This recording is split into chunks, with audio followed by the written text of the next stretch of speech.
Hey guys, it's Jess here. This is my match reaction for Arsenal nil, Chelsea 2.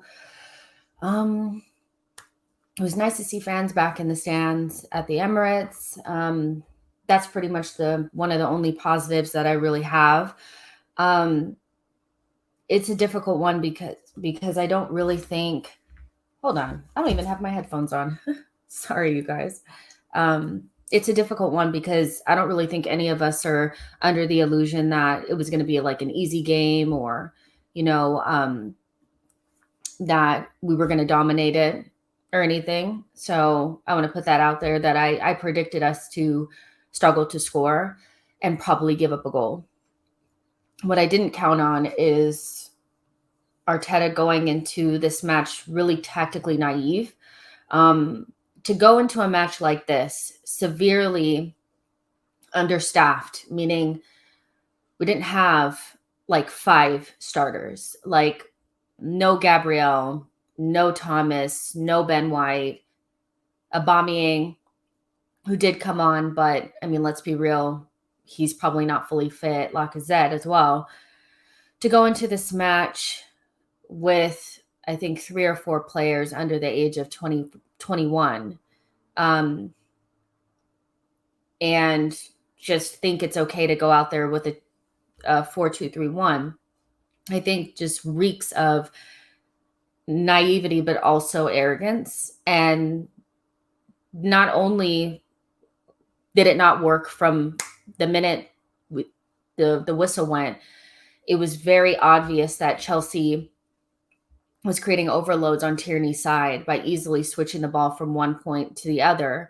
And between Xhaka, Saka, and Tierney, they couldn't figure out how to track Reece James. And both goals came from him being wide open on that side, very, like, not even at the touchline wide open. I mean, in on goal, like right there. And it was pretty hard to watch. This just comes down to Arteta for me. I just feel as though let's just talk about just in general, he's a lot less into it. You can tell that there's just not a lot of energy coming from his side. He's making very obvious tactical errors. We look really, really open in both games. We looked very open against Brentford and Chelsea, very open from in the midfield. And when Arteta first came in, the first thing he did was shrink the pitch, make sure that we were defensively compact. He knew that we didn't have the players necessary to really compete in an open match, but he made sure that we were tight so that we could at least keep the goals down and maybe nick a goal and help the team gain confidence. He has went in the complete other direction now and has decided, this is the way that I'm going to play. It's just going to be open, whatever. Who cares who it hurts? He is not protecting our team. And I am just shocked at his lack of care when it comes to our young players. Put them in a system that makes them feel safe. I know it's not what people want to hear, but we are so poor in comparison to probably the top 6 teams. We are.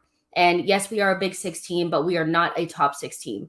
We are inferior in quality to those teams. So when you are even worse, and that's with our best players, with the team that we have now that's full of kids, you would think that he would kind of wrap them in a blanket and keep them safe, put them in a 3-4-3 matchup, Chelsea man to man, make it really easy for them and just say, all you have to do is mark your guy. Nothing special, just mark your guy.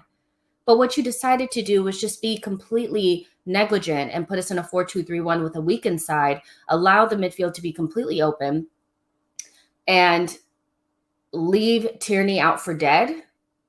What kind of sense does that make? I have my suspicions that Bukayo Saka is not fit. I made a tweet during the game that either Saka is unfit or he's carrying an injury or he's just not tracking his man defensively. Either way, he did not have a good game. He did not have a good game. But I just feel like a lot of this comes down to, like, we start to look at the players because they're not having good games. We have to look at how they were tactically set up. And they were not set up to be successful. They were set out there to lose, and to lose embarrassingly.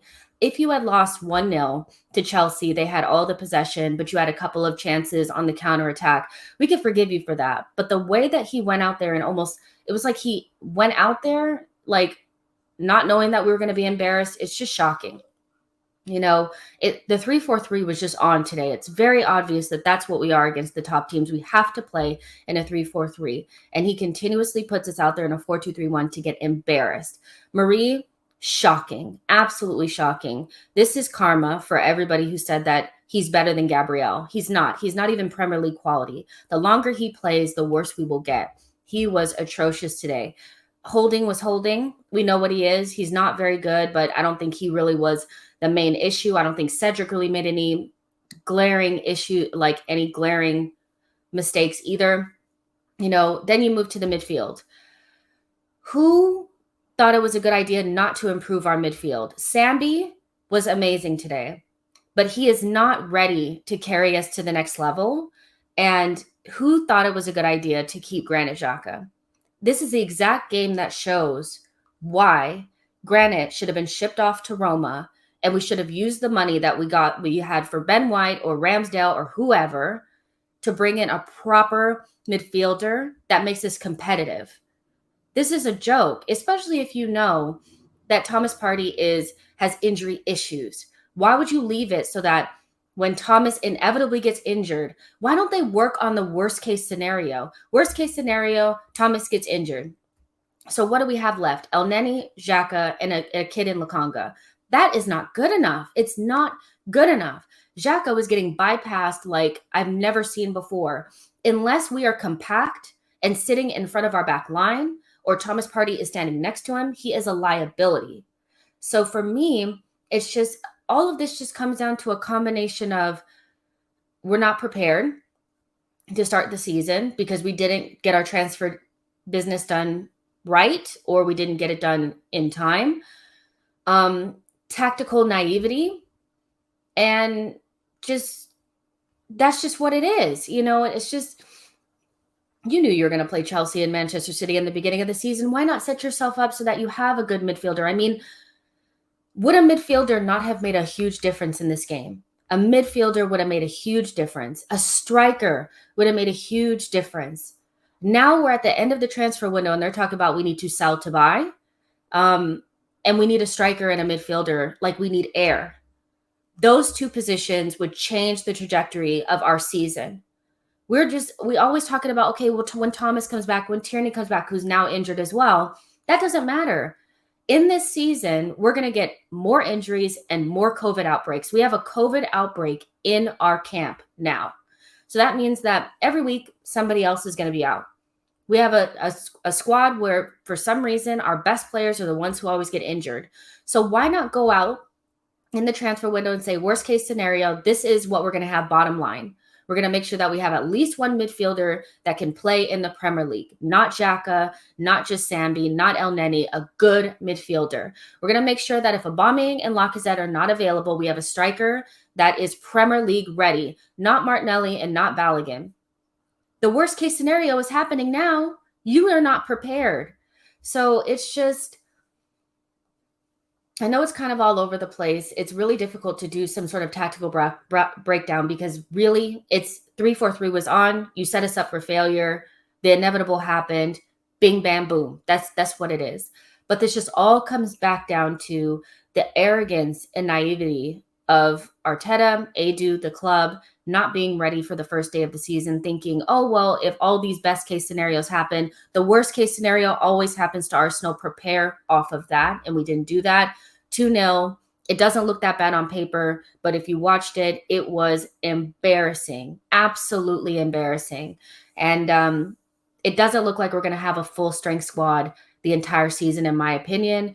If you have the World Cup, the AFCON, COVID, and the injuries that we already have, it's going to be a bumpy road. Josh Kroenke was in the stands. Hopefully somebody is telling him, we need money.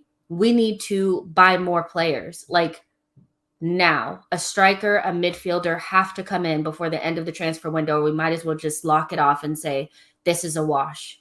This is a wash. What I saw today was not about being outplayed by a better team. It was just Arsenal going out there with that same arrogance.